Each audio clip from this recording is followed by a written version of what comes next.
Ang mabuting balita ng Panginoon ayon kay San Mateo.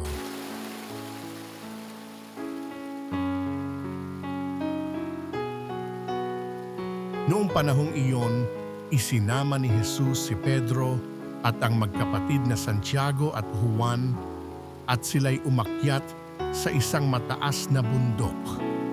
Samantalang sila'y naroon, nakita nilang nagbagong anyo si Jesus. Nagliwanag na parang araw ang kanyang mukha at pumuting parang busilak ang kanyang damit.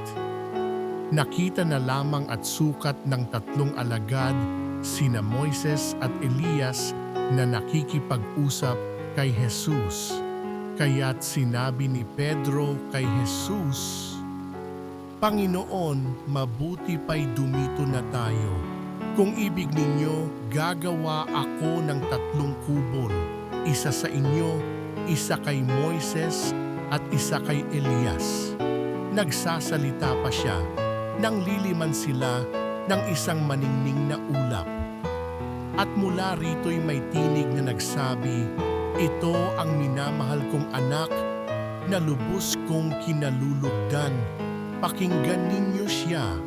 Ang mga alagad ay natakot ng gayon na lamang nang marinig nila ang tinig at sila'y napasubasog.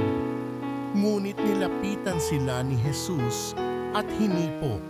"Tumindig kayo," sabi niya, "huwag kayong matakot."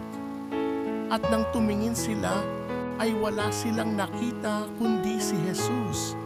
At habang bumababa sila sa bundok, iniutos ni Jesus sa kanila, "Huwag ninyong sasabihin kanino man ang pangitain hanggat hindi muling nabubuhay ang anak ng tao." Ang mabuting balita ng Panginoon.